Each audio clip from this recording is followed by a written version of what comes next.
we'll be able to add those up and go through those and answer some of the questions at the end. So that's really that. If you want to give props, if there's something that you really think is great, then you can just click on the screen of the person who's saying it. I'll click on Keith right now so you can see how my little icon starts popping up. That's a little overview of Blab. That's how it works. In the upper left, you can tweet or share on Facebook. We'd love for you to do that. We'd love for as many people as possible to benefit and see what great coaching works like. So with that, I'm just going to turn the time over to Keith and Bryce. We asked Bryce just a couple of short questions just to over email, like some things that he would like to like some help with.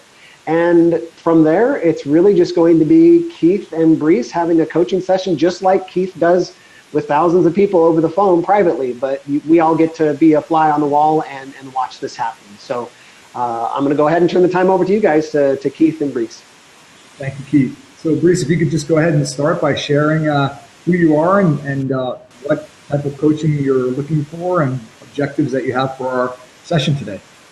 Okay, thank you, Keith. Well, first, thank you for allowing me to exchange experience with you. Indeed, I think it's a good exercise. And so just to introduce the situation, as you understand, I'm sales director at SAP, and so I manage 3 managers. We have like 20 sales executives, and until recently, it was very easy. The way we would manage these guys was very easy because we had to deliver numbers, and obviously my quota was their quota, and so it was really about making numbers, and we were really in the same boat.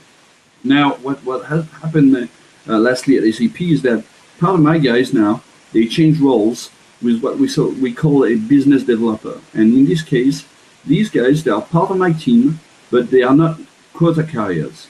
So all of a sudden, I have these guys going with me in this journey, but having a compensation plan, having objectives that are more qualitative than quantitative, and I need to have them behave like they're sales. To me, it's very important. These guys just don't, get and help us with value pitch only, but I want them to keep the momentum, and I want to keep the focus from these guys like they were sales, even though in the end they are not paid like salespeople. Okay, if you see my issue. So I need to just jump in. They're being paid just a straight salary. Is that correct? Yes, almost. I mean, the variable is much less than before, and it's really about their behavior. So I can treat that, but I would like to have them being like they were sales still, and so. That's what I would try to aim with you is how can I make sure that the way my managers and myself, we work with them, we keep them as focused and as desperate to make the numbers like before. Thank you. So are you open to exploring some ways of how we can achieve this result together? Yeah, of course. Absolutely. So just to back up here for a moment, it sounds like there was a fundamental shift in how they were compensated in their role. So before they were motivated, incentivized with a commission, now all of a sudden they're just straight salary, practically regardless of their performance. Did I capture that correctly? Yes.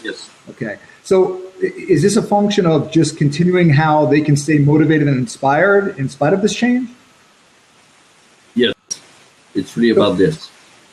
And may I ask, what have you noticed within the team? What exactly has changed in terms of what you observed amongst your team? What I observed is that, having people that in the end, they should act like your salespeople, but they are not responsible, accountable for closing the business.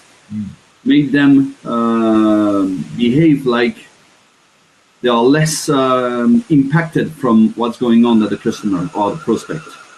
To me, it's at some point, you're doing the forecast and the report with them, and they would easily explain that it's not in their head anymore, and that I need to treat that with the real sales guys doing the job and the closing. So it's almost like they've relinquished their accountability. That's it, and that's what I want to treat. I want to have them behaving and looking at me and discussing with me like they have to make the numbers, even though they are not. They are. I mean, their payment is, of course, as sales, it's important. It will have less impact in their performance. So, if I can ask, what have you tried so far? I have tried to because what is easy at first is that these people were sales before, so they know the story. They know what they used to have to do with me and my managers, and so it's really about making sure that they have a real how can I say a real thrill of doing the business that they used to. So what we did is that we didn't try to change very much the way we would reflect with them on the situation, the business, and the pipeline, etc. But what is really important to me is to understand how, in the end, they can continue to be performing, even though they are not managing the business till the very end. And this is where now we have some kind of difficulty, because at some point when I'm asking what's the situation, what did the customer say, when are they going to sign the business, it's like the people are looking at me and saying, well, the truth is, I'm not managing the business now. It's about Rick, about Pizza. And so it's really about me coaching them so that Rick is a nice guy to them and he's really transparent. He takes the time to explain what's going on. They have a trusting relationship that you see what I mean. It's me making sure that my guys have the right mindset and behavior with salespeople, so that the sales have them it's a clone. They Understood. Hey, Bryce, I'm sorry to interrupt, but just as moderator, for some reason, the bit of static has developed on your audio. I wonder if you might be able to attempt reconnecting. I think that if you were to refresh the page with a fresh connection to see if that might help. You want me to do that just now? Well, actually, hold on one second, Bryce. Can you just give us a quick test of your audio right now? Yes. Can you hear me? Yes, we can. So what I'm curious about is I'm hearing the strategy of what you want to do. To me, just like sales, leadership is a language, and the language of leadership is coaching. So if we really break it down here, what I'd like to know is less about what you've shared in terms of strategy, but how have you changed the conversation with your manager so that in turn they could change the conversation with their salespeople? Because one of the core philosophies that I believe in is when you're looking to drive a behavioral change, when you change the conversation, you change the outcome. So that's what I really want to dig down into. How have you changed the conversation exactly? Okay. Well, what we did is that I asked them to think about, this is what I did for a moment. I asked them to think about what would be their situation if they were the managers of the sales guys doing the business now. Okay. So that they try to understand, what these guys are living. And so if we now have to come to see them and say, all right, we need to understand what's going on, because we need to know if we are going to make the figures that you guys are now responsible to deliver. You can see us as the next guys that again I need to be reporting to. That's often seen as no value. So that's what I started. Okay. And then they realized that yes, they may be needed to really align with the other managers, so that these guys understand what we are living and do the exact same way. So it sounds like, if I could just jump in, and I'm not jumping in to be rude, I'm just jumping in to make sure that we stay on point here, it sounds like you delivered one question, which was, let's switch roles. How would you handle this? And then right after that, you jumped on your soapbox and started telling them what you wanted. Did I capture that? Yeah. That's one. It's true. I've asked them if they had done something. I didn't say, what would you do? Or what would be a success for you what would be successful for you? These kind of questions. So do you think this is a function, and it's something I call the Art of Enrollment that I write about in my book. Do you have their alignment and buy-in right now? It sounds like right now that's what's lacking. Yeah. Yes. So how can you change the conversation with them? What would it sound like to actually create that alignment and buy-in? Now, so pretend I'm one of your salespeople. What would that sound like? What would be the kind of question I should ask them, right? To understand what they would do or what they are going to do. Is that correct, what you asked me? Well, let's take a step back for a second. Yes. If I, for example, was like many managers, what I call a chief problem solver, where many times if my salespeople come to me and maybe I've had that role in the past with them and I know how to sell, but yet I've never been trained how to manage or coach, what I know is their role. So often they would come to me and what do? I give them the answer.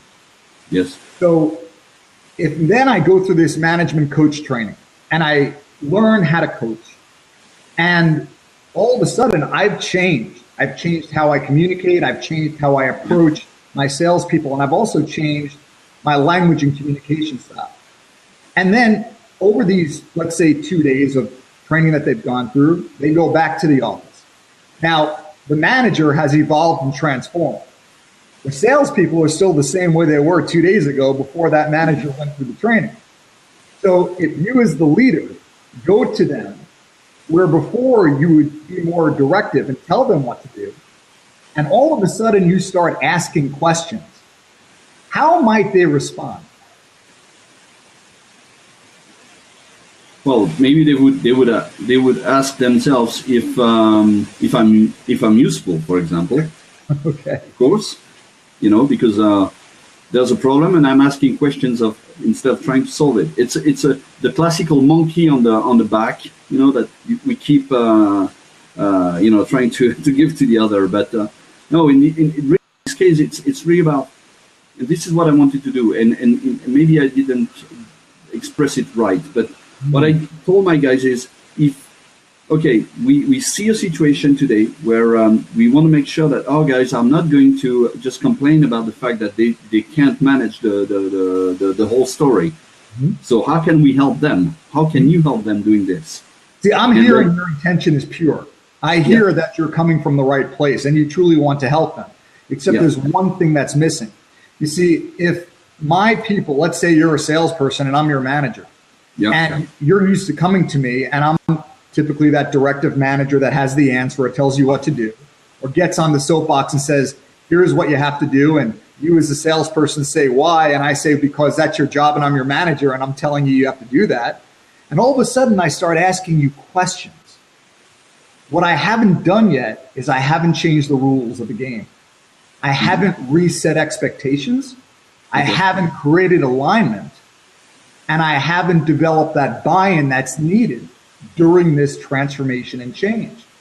So while, again, your intentions are pure, keep in mind the human condition. The human condition is if I don't understand my boss's intentions and they change, I'm going to default to fear because that's where people go. Okay. So if before I'm just giving the answer and telling you what to do, and now I'm asking you questions, you're going to probably be thinking, wait a second, where's the boss that used to tell me what to do? Where's the boss that used to give me all the answers? Sure. Why are you asking me these questions? Am I in trouble? Are you putting me on a pip? Am I getting fired?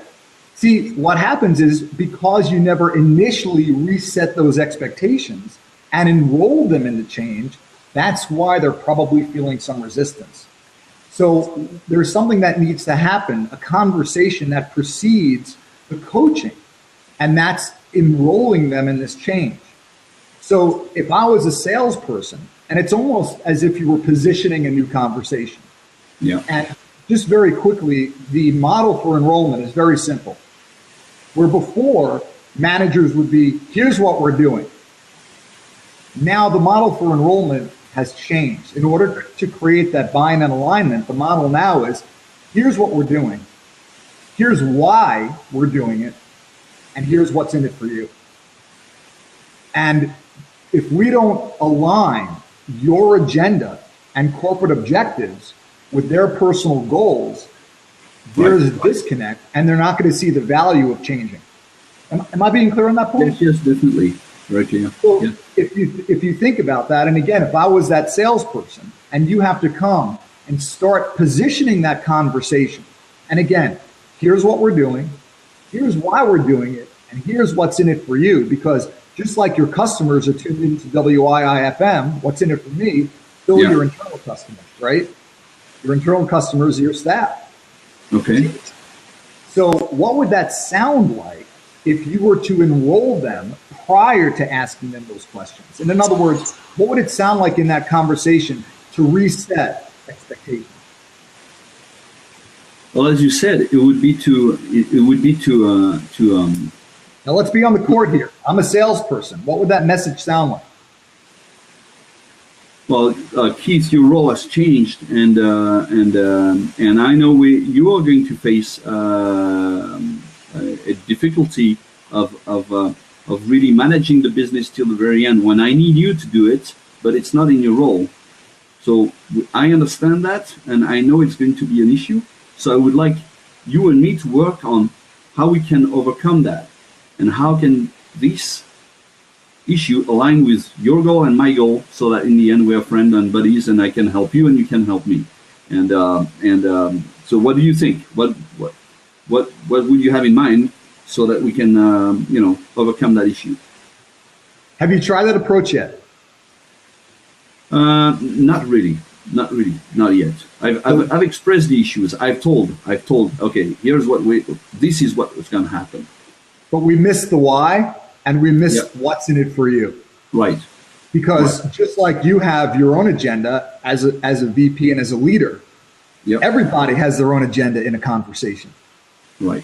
And so if I would take my fist in here and say, here's the corporate and business objectives, and here are your people's personal goals and vision, what would happen if you were able to align the two? Yeah. What would happen if you're both now focused towards a shared vision and a shared goal that you both want to achieve together? And that's what enrollment does. It creates that new level of alignment that was missing, that rebuilds that level of trust, and most important, helps them see, oh, now I see the value for me. I see what's in it for me. You did a pretty good job changing your message here. Let's keep tweaking that a little bit. And one of the tools that I see that's really effective is what I call the wanting for statement. So what do you truly want for your people? And again, not overthinking this or over-engineering this, but if I was that salesperson, what do you truly want from me? I want you to feel really impacting the business. In such role. I mean, if you deliver the numbers already, as usual, as a salesperson, nobody can ask you about, are you performing or not. I mean, I have the figures that they are mine. I did it. So, when you're a business developer, then I guess that what I want for them, what I would like them to be happy with, is that they realize that they are important, even though someone will have the light on his face because he is the one that signed the deal. But he made it happen because he had the right people helping him to do it. And these are my guys. So I want them to be stars also. I want them to be, the important persons that the sales guy, he will say, okay, I did it, but you know what? I would have never done it without these guys or these women, this, whatever. That's what I want them to become. And so, so it sounds like it's almost as if they feel that they've lost their ability to influence and make an impact. Yes. So I'm going to share with you some language. And again, this is just off the top of my head. You tell me if this is for you and for your salespeople. Is it all right if I share this with you? Yeah. Sure. So, and again, going back to the wanting for statement, and just to take a quick caveat on that, it's very important that when you're using the wanting for statement, it's always about what you want for that other person. It's all about them, their goals, and what inspires them to get out of bed every day. Yeah. So if we don't know that, we could be making a costly assumption. So for example, if I go to a salesperson and say, what I want for you is to make more money, or what I want for you is to be the top salesperson on the team, if they didn't tell me that, that's my assumption. What I'm doing now is actually coaching in my own image. Maybe that's what I want, And maybe that's what I want for them, but it may not be for what they want. And if you go online and do any survey or research what people want most in their career, money is not number one. It's usually number 4 or 5. And it goes back to you, exactly right. Recognition, wanting to make an impact, wanting to be part of something, wanting to collaborate, wanting to be valuable. Right. So if you think about that, the first thing that we would really need to do to further drive an impact is really take the time to uncover what their real motivation is. So what I've done here, just in the spirit of coaching, so people see the process that I've walked through, is I first took the time to seek to understand what was really going on. Then I got permission to have that conversation with you and collaborate on new ideas. Yeah. Then I asked you how you've done it before and what you've tried. I noticed at that point where the gap was, and the gap was resetting expectations. So now as a coach, where before I didn't jump in and give you the answer, first I took the time to assess the situation. So as the coach, I didn't make any costly assumptions. But now that I know what the gap is, now I can share my opinions and my point of view with you, because first I learned where your point of view was. Okay. So knowing all that, and going back to my point about the wanting for statement, if you don't know exactly what someone wants, well, then you have to use a general wanting for statement. Yeah. And that's down as simple as this. Bryce, what I want for you is to achieve the level of success and make the impact that you want in your career. Now let's pause for a second. Would that fit for anyone? I don't think so. No? Why is that? I mean, can you ask the question again? Sure. Now keep in mind, it's a general wanting for statement. And remember, the word success and impact mean something different to each person on this planet. Yeah. We can't make the assumption around what success looks like to you is the same for me. Yeah. So think about my language, because again, coaching is a very precise language. We're changing the conversation to change that outcome. Bryce, what I want for you is to achieve the level of success and make the impact that you want in your career. Now let's pause for a second. Think about what I said. Did I tell them I want you to make more money? Nope. Didn't. I'm giving it up to them to define what success and impact looks like through their eyes, not through mine. Right. Have I clarified that? Yes. Perfect. Right. So now that's step one. I've take a stand. That's what the wanting for statement does. It's taking an unconditional stand for your people. Okay. So just to recap and put this whole conversation together, Bryce, what I want for you is to achieve the level of success and make the impact that you want in your career. And I realize that your role has changed in the middle of the game. And I could certainly understand how you can feel that big change, it could be a little tough on you, because that's what I'm sensing from you. Is that accurate? Yes, it is. Now notice what I did. I didn't tell, I validated my view. I sensed something, almost like my spider senses are tingling. Now, of course, maybe they said that to you, which is great, but if they didn't, I'm sensing that this change might be a little tough on you. I'm sensing that you might be feeling as if you're losing the impact that you used to be able to make when you were, a quota-carrying salesperson. So I'm validating that in case they didn't say that to you. Am I being clear so far? No, that's right. Perfect. So now we continue. So what I want for you is to achieve the level of success you want in your career. I'm sensing that this change has really made an impact, given that your role has now changed, that you still want to make the same impact that you have before. So notice what your role is right now. And given your role, what I see is that you can still drive the same impact that you've made before, because your role, and if your role wasn't there, we would not be able to drive the sales and the results that's happening today. So would you be open to exploring some ways where you can change your mindset and change your approach so that you can still feel as if you're influencing, collaborating effectively, and making that impact that you want in your career and within the company? Yeah, I got it. Sound a little different from what you've tried before? Yes, I mean it's different. Even though you know this is what you have to do, the difficulty is to shift from telling, because I mean, whatever my experience, whatever we do at SAP, and of course we go through trainings. It's one thing to say, okay, you have to better listen, and I think we are quite good at listening. But then it's about listening is one thing, and asking the question is one, and then using the language you just said, where you appear at completely neutral, in fact. Because now what's happened that didn't happen before, I've laid out my intentions. I've positioned the conversation in a way where, hey, here's what has to happen. Here's what I want for you. Here's the value that's in it for you. And are you open to exploring that conversation? And that last part is critical because you really want to get permission to make sure they're open to having that dialogue with you.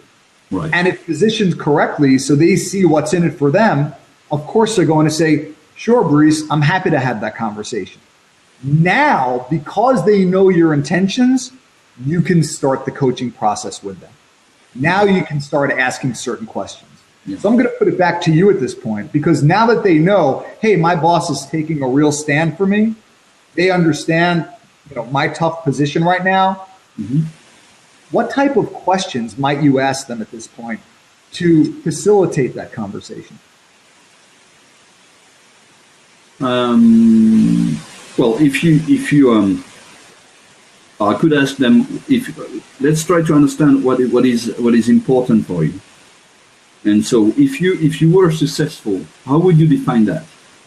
What would be the criteria of performance that would make you happy? Because I need to understand, where you want to end up, and how I can help that. But before asking you anything or telling you what to do, I need to understand how you would define performance and success. Excellent. Now, do you see how they would be more open and receptive to those questions because of the way you position the conversation? Yes. Yeah, definitely. Now, I would ask them too. I would ask them also, I mean, since you have to influence people, I would like to understand what you think is your force or your strength when influencing people. What in your opinion, what are the things where you are good at, so that the people are listening to you or will desire to help or to collaborate with you. I need to understand that.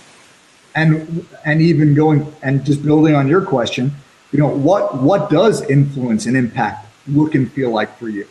Yeah. How would you like to impact and influence those people and your peers when you're collaborating? What would that look like? What would that sound like? How would that make your job more fulfilling and enjoyable? How can we reset that so that you still experience what you have in the past now that your role has changed? Okay. And that's just some of the questions that you can ask to really help notice reframing their thinking. And also, you're not telling anymore. Yes. They're telling you. And I want to point out something that you did, which I thought was absolutely excellent. You said, in your opinion. You didn't say, I need a solution. Here's the challenge with that. And again, being an author, it's probably an occupational hazard here because I'm a very literal person. If you ask someone for a solution, they often freeze up. Often you'll hear, well, I don't know, boss, you tell me. Yeah. However, every single person on this planet has an opinion. When you ask someone for their opinion, they'll offer that to you a lot more readily than offering a solution because it doesn't feel as loaded and threatening for them. Yeah. Okay. So I just wanted to point out that language is spot on. Okay. So at this point, how are you feeling about our conversation? Yes, very good. I mean, it makes sense, and also that's the good thing about coaching and the fact that we can exchange ideas. That in fact, it's you can reflect on your own. The difficulty is it's like filming ourselves. I can think that I'm a good, I can handle a good conversation. And then you watch yourself doing the conversation with these guys, whoever they are. And then you realize, yeah, am I doing this? Am I saying this, etc.? And of course, that's what I like about this coaching or sparring partner conversation. It's realizing, the steps that we miss.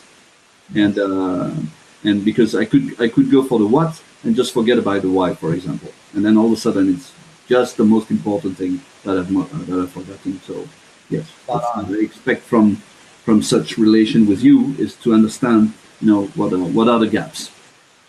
So it's the why and what's in it for them that managers often step over. Sure. And when you align that, you change the entire conversation.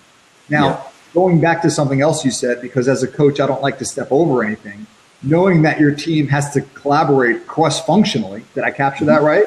Yes. This art of enrollment works in any situation where you have an agenda. So, of course, when we're coaching someone, who creates the agenda? The coachee. After all, you came to me with the agenda, right? Yes. I didn't set the agenda, but I'm a realist. I realize that managers sometimes have an agenda, just like you do right now. You need your people to change the way they think and change the way they act, change the way they collaborate. So when you have an agenda, you have to start with resetting that expectations, creating that alignment and buy-in through this steps of enrollment that we walk through. Okay. Yeah, definitely. Your people, your managers can do that with their salespeople. Your salespeople can do it amongst their peers. And just like you said before, because you're not their direct boss in terms of the other teams that you have to collaborate with, this is exactly how you create alignment and influence other people without authority. How can if knowing this and knowing that to do it right, you need to practice. You need to do it often and often and often, and at some point it becomes just a natural way of discussing with people. And what would be the tips that we could use to do that? Because my difficulty today is that I understand what my managers are facing with their aides, but I'm not directly managing the aides. I need to manage my managers so that they do it right with their aides. So I need them to practice this with me, and so that I'm sure that they would do it with their aides. So what would be the regular way to make that change? It sounds like you've already come up with your own answer. Yeah. Think about what you just said. It's about practicing. Yeah. You now have been introduced to a new way of communicating to create alignment. Yeah. Now you're going to go to your managers, and guess what? You're going to enroll them in this change of how they influence and communicate with their direct reports. And by practicing this art of enrollment, just like we did today, that's exactly how you want to model that with your managers. Sitting down with them and saying, hey, listen, we need to create the alignment that we need amongst our salespeople. Right. I've learned this new skill in terms of changing how we can change our dialogue and communication to reset expectations and alignment. So what I'd like to do is share with you what I've learned and together collaborate on how we can change our messaging so that we can get our people fully aligned and on board with their role change. Are you ready to collaborate on it?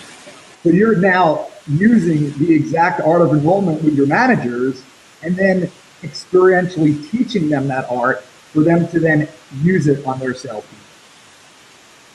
How does that sound to you? Right. Yes. That's for a start. It's I can give it a try. It doesn't seem to be too complicated. It's just about making it the right in the right process and having it in mind when you start the conversation. And I guess preparation is one that I need to. And just like anyone, and as I always say when working with sales leaders, we've done things for so long a certain way. And it's almost like saying, okay, well, you're right-handed and you've been right-handed your whole life. Well, I'm going to tie your right hand behind your back and I'm going to ask you to start being a lefty. That doesn't happen overnight. Yeah. That takes conditioning and training. Right. So, just like I say to any manager, I don't want you to beat yourself up and make yourself wrong, because this is a new skill and a new way of communicating with basically your directs, your peers, your partners, even your clients.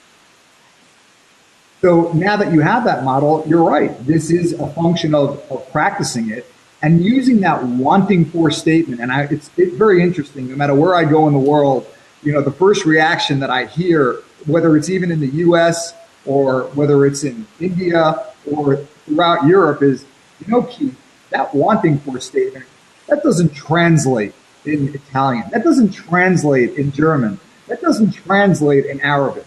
And as we talk more, it's not that it doesn't translate, it's that it's a new way of how they communicate.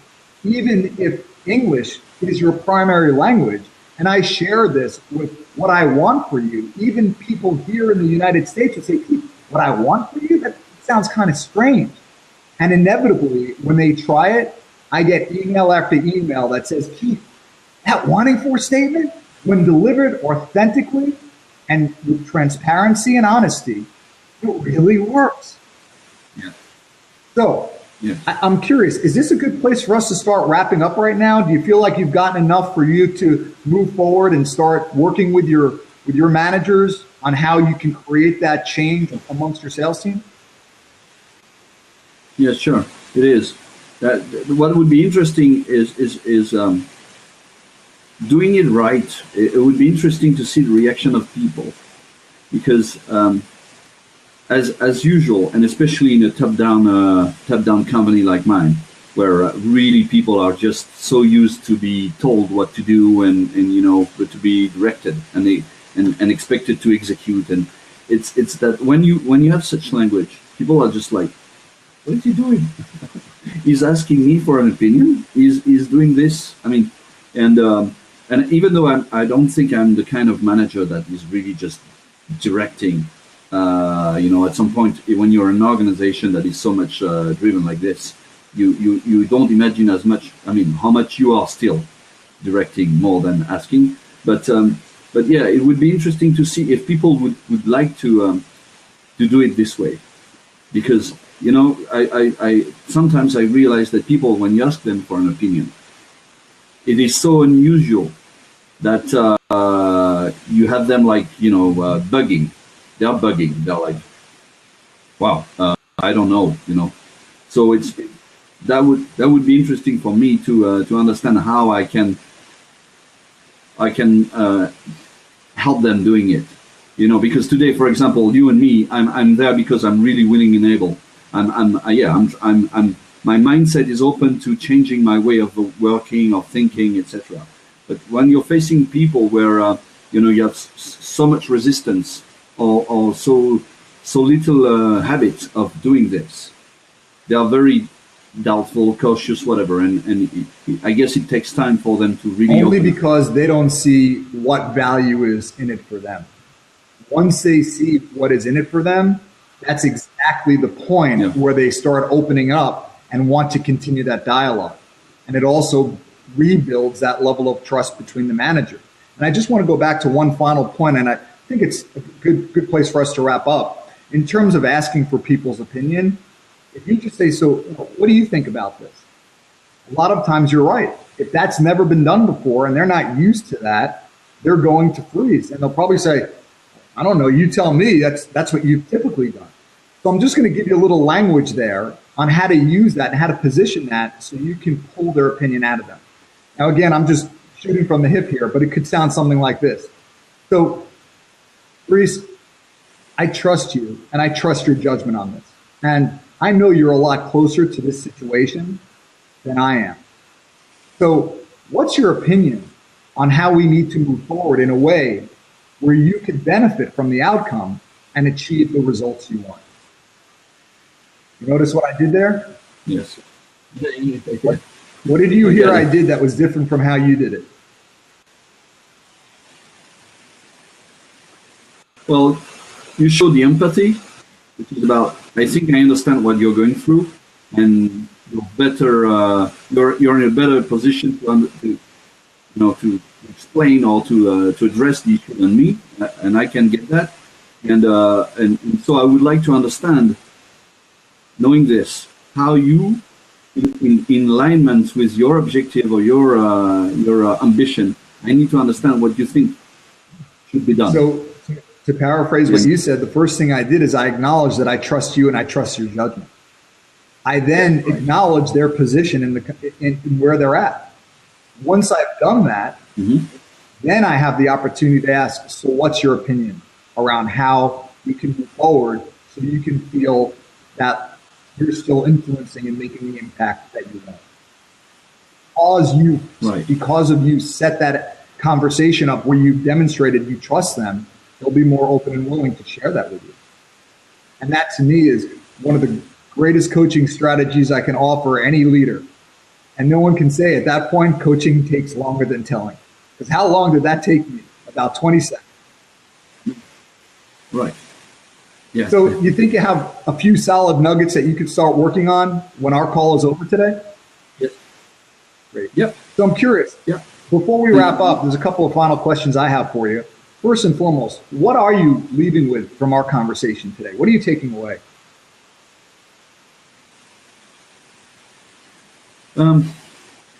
What I'm taking away, it's.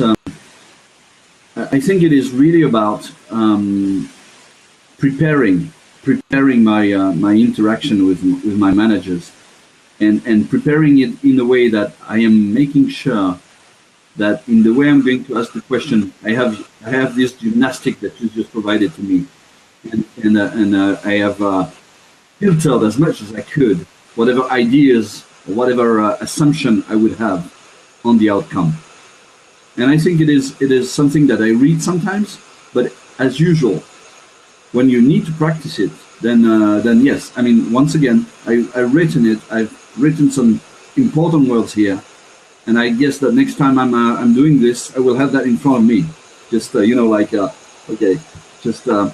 having these important words in front of me, so I can drive the conversation this way. And by the way, it's totally legal to have a cheat sheet in front of you when you're speaking a new language of coaching. Yes. Just let your people know, because that's another example of enrollment. Because if you don't tell them what's on that sheet of paper, they're going to go to fear. So it's okay for the manager to say, hey, listen, I just jotted a couple of things down because I want to make sure that I'm being the best leader and coach for you. So again, it's another opportunity to even set expectations to let your people know what your intentions are. So I appreciate you sharing that, and I appreciate you taking the time today to be coached. I'm glad to hear you got value in the about 45 minutes that we had during our time today. So last question for you. After our call, what action steps are you going to take?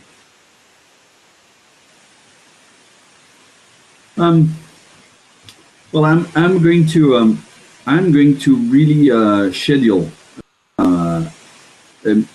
2 or 3 meetings. Well, with each manager, I'm going to schedule a meeting, because what I would like to try to do is doing this exercise we just did, trying to, as much as I can, put them into that alignment, yes, but also a mindset of reflection.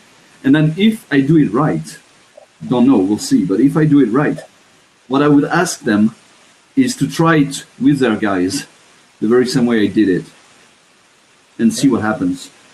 So is it okay if you email me what we talked about today, so that I'm ensuring that you've captured not only the essence of our conversation, but also if you could just email me the action steps that you're committing to, because after all, as a coach, I'm also your accountability partner. Would you be open to doing that? Sure. Yeah. Okay. I will do. And at that point, is it okay if I follow up with you as well to make sure it went well? Yes. Excellent. Please. Yes. Well, is this a good place for us to wrap up, Bryce? Yes. Thank you very much, Keith. It was really interesting, and it's a really privilege that we have this chat, really, because I mean, as I told you, I've gone through an education through coaching lately, and I was reading your book. And so being here discussing with you, it's really a good opportunity. So it's truly my pleasure. Thank you for the opportunity to coach you. Keith, I'm going to turn it back to you now. Okay. Yeah, and feel free to stay here while we do a little bit of the Q&A, Bryce. One of the questions that somebody had asked did relate to you in particular, so it'd be great if you could hang out with us for a little bit. And just thank you so much, Keith, for being willing to put yourself out there. You talk about vulnerability, and you certainly did that here. There was no plan, no script, and Bryce, you as well. I mean, it's one thing to talk about these things on the privacy of a phone call. It's another thing to let the world watch as you discuss these somewhat personal interactions with your team. So thank you guys very much, really, for being willing to do this. One of the things, if I can, I remember when I was being coached by Keith, and I would have my calls with him as a manager that I loved, and that hopefully everybody else watching was able to enjoy also. I literally kept a column. I had one column of notes of the things that Keith was coaching me around, and I kept another column of notes that were all about how Keith was coaching me. So I was getting two lessons at the same time, the specific items that he was coaching me on, plus everything that he was doing was an example of what I could then implement with my team. And same for you, Bryce, as you coach your people, encourage them to pay attention to how you're coaching, because then it's just this string of passing it on of what good coaching feels like. So we do have a few questions. We have a little bit of time that we'd like to have Keith answer some of those. The first one that did mention Bryce, I'll just click on this here. So it's going to show up on the screen so that everybody knows this is the question from Nick Thompson that we're focusing on right now. It's for Keith. It says, how can Bryce help his salespeople detach from the outcome to achieve success? So I'll go ahead and turn that to you, Keith. Wow, I wish we had another hour to do this webcast on that juicy question. One of my favorite topics, detaching from the outcome. I find it to be, especially with sales-driven organizations, it's inevitable that they're result-driven. After all, we have targets on our back, we have quotas to achieve, we have business objectives that we need to meet. And almost whether it's every month or every quarter, the counter resets back to zero, and we're focused on those results. So I'll try to laser this as best as I can. How can you get people to detach from the outcome? That includes managers as well. It's really, to me, this question is about the inner game of coaching. There is actually no go-do around this. So I apologize for everyone if you're looking for a strategy. This is really a change in your thinking. And the change in thinking that has to happen is shifting away from being so result-driven to being more process-driven. And when you are more process-driven, it changes your outlook, and it also changes your state of mind, as well as the questions you ask, should you be coaching someone? So where salespeople are constantly focused on the outcome, as well as where does that come from? Well, avalanches roll downhill. It typically starts from the top. The manager has created that culture amongst their team. And to me, it's the good news and the bad news. Every manager, bad news is, well, every challenge or problem that you're faced with is really your fault. The good news is every challenge and problem that you're faced with is your fault, which means you have the power to change it. So this is a great coaching moment to really coach someone on their thinking so they can shift away from being result-driven. I'm going to say that in a little bit of a different way. If you think about where the result actually lives, think about the 3 points of time. You have the past, you have the present, and you have the future. At what point of time does the result live? It lives in the future. But yet, we need to be fully present and engaged to be able to, as you said, Bryce, before, actively listen, asking the right questions. The answers you get are only as good as the questions you ask.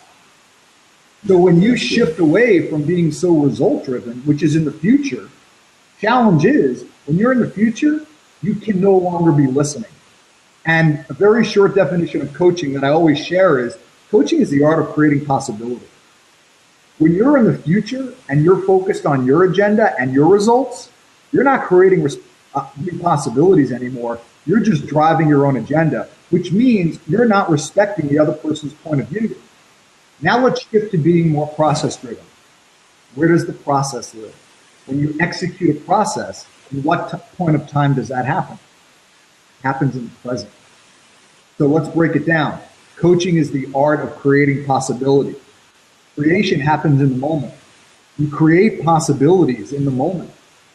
Expectations live in the future. And there's not a company I've walked into where the managers are not result-driven. So when I share this dialogue with them and I'm coaching them around this change in thinking, it really has a tremendous impact on them because they could see, oh, wow, I could see how beliefs really precede experience.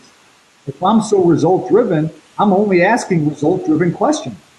But if I'm more process-driven, I'm then coaching them on the how, the who, and the why. No longer the what. The what is the goal. Your people know their goals. Running around reminding them about their goals and objectives, quite frankly, when I tell managers that when they do that, you're just being annoying. That's not delivering any value, nor is it building accountability. But when you become more process-driven, now you're making a fundamental shift because you don't coach the result, you coach the process. So Nick, I hope that gave you a little bit of insight into your very powerful and thought-provoking question. Great. Yeah, thanks so much, Keith. And we'll do one more, and if we have time, maybe one after that. The next question that I'll put up here, and thanks again, Nick, for asking that and for adding to this discussion in that way. It's sincerely appreciated. The next one is from username Toys and Tenders. Not sure of the person's name there, but this is something that I know that you have an answer for, Keith, as you're probably reading it there. It's will it be possible to coach from a great distance? I have a team that I can only reach per Skype and perhaps a few times per year in person. So go ahead with that. See if you have anything for that, Keith. Okay, sure. In the spirit of time, and I'm happy to take this, and maybe this is a conversation we can unpack in future webcasts. Well, first and foremost, let's talk about the cadence of coaching. To only coach your people a few times a year, quite frankly, is not enough. To me, it's like going to the gym. Wouldn't it be wonderful if we can go to the gym, once a month and be in great shape? I know it would save me a lot of time, but we need to do it consistently in order to maintain the level of health and vitality that we want. So we need to develop that more frequent cadence of coaching. And I'm not saying every week, depending on the size of your team. And I know a lot of managers right now are probably doing the math and saying, well, Keith, I have 10 or 20 people. How am I supposed to coach them every week? Well, I'm not saying coach them every week. But if you're coaching more, you're spending less time putting out fires because you're empowering your people to solve their own problems. So it truly is a lesson on time management as well. You coach more, you actually work less, have more time to coach because you're teaching your people how to problem solve on their own. When you give them that gift and that skill, there no longer will be a line out your door of waiting for you to be the chief problem solver and solve all their problems.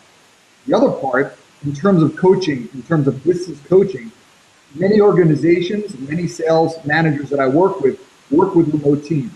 And I very quickly will say this, I'm the poster child for remote coaching. In my almost 30 years of coaching, 99% of the time, I'm coaching people all over the world on the phone.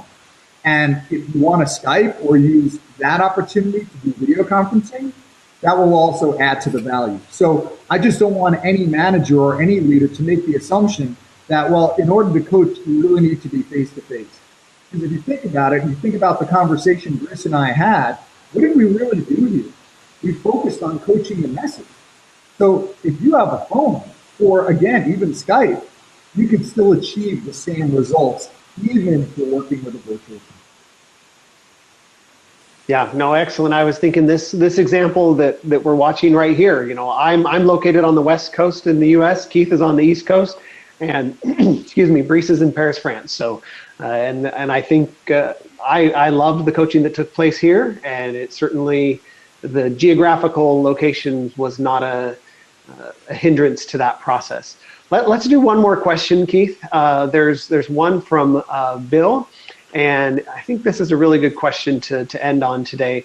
He asks, when a well-tenured salesperson is resistant to change and stuck in the mindset of how we used to do it, when the enrollment and empowering approach has been less than successful, what is the best language to use in a tough, critical conversation? So I often, when I hear this, and Bill, thanks for this question, when I often hear this in managers, they'll often say to me, well, Keith, I've tried everything. And I write that on the board, quote unquote, I've tried everything. There is no way any manager on this planet has truly tried everything, because when I work with leaders, just like I hope this coaching session truly exemplifies how we've created new possibilities for Bryce, think about the realm that we are playing in. It's we don't know what we don't even know. So managers may assume they've tried everything or assume they've tried to enroll. The challenge that I would put out there is, well, exactly how did you enroll them? What messaging did you use? And one of the great coaching moments that I see, whether you're coaching salespeople, tenured salespeople, people that are resistant to change, or leaders, is that we're missing out on coaching the message. We're often good at coaching strategy, but we miss out on actually coaching the message. The actual language that we use. And again, going back to the example between the interaction between Bryce and I, think about what we did. I first asked him, well, walk me through not just your tactics, but what was your messaging? And we changed the language. We changed the messaging. So, Bill, what I would suggest is maybe even scripting out, think about how you've actually tried to enroll that salesperson. Was your messaging really as profound and as impactful as it could be? Or given the conversation we had, can you actually change the languaging in the message so you can truly change that outcome? And again, going back to the framework, here's what I want for you. Here's what we're doing. Here's why we're doing it. And here's what's in it for you. So in my experience, I find, and many managers would say, well, the coaching didn't work. The enrollment didn't work. Well, it's not that the coaching and the enrollment didn't work. It's how you've done it. Sort of like if I said, I need you to dig a 10-foot hole with a spoon. You learn the lesson, well, gee, I guess I can't dig holes very well. Or is it more about the tools? Okay, awesome. Thank you so much, Keith. So I think we're going to go ahead and wrap it up there. One thing I did want to share with people who are viewing is that we would love for you to have the opportunity to sit in the chair just like Bryce did and receive this coaching from Keith as well. We're going to do it once a month, and we'll let you know when exactly the date of the next one. However, the only people that we're having on this show are people who are members of Keith's Coachquest group, which is a LinkedIn group. I'll try and share a link here if you were wanting to join that group. Then we share with them that we are going to be doing a new Coachquest live coaching session. There I just shared the link to that. And then if you're interested, then you can submit your name to receive this free live coaching from Keith as well. And with that, we'll go ahead and wrap up. The last thing that I did just want to share real quick is that if you were interested in spending 2 full days, so with Keith face-to-face, he's never done a public workshop before in almost 30 years. He has only done corporate training. So with companies like LinkedIn and Salesforce and the MBA, et cetera. And so we're doing a 2-day workshop where he will coach you and train you on how to deliver coaching just like he did here with Bryce. So it's his entire leads coaching framework. We're limiting it to just 30 seats, and there's only 4 seats left for that. So that event is in May, and if you are interested in attending that, I will share that link here as well, and you can just feel free to ask any questions. So that, and just so you know, that training, that 2-day training, is the same training that he has delivered around the world to all these organizations. In fact, one stat that I think is pretty cool is that with Microsoft, of their hundreds of courses that they provide to their roughly 100,000 employees. Out of all of the courses they've ever provided, this coaching training workshop is their highest rated course ever. And so that's the same one that we're going to be doing for 2 days in my hometown, actually, which is Walla Walla, Washington, kind of a retreat here in the wine country. So we'd love to have you come spend a couple days with us. There's the link there. But other than that, thank you guys so much. Thank you, Keith. Thank you, Bryce. Thank you, everyone, for joining us. And we will be, if you want to get subscribed, you can see Keith's name in his picture there. Just click on the checkbox next to it to subscribe to his Blab channel, and you'll be notified of when we'll be doing additional broadcasts. So again, thank you so much, and I hope you enjoy coaching in your future. Thanks again. Bye-bye. Take care, everyone. Thank you. Bye-bye. Bye-bye.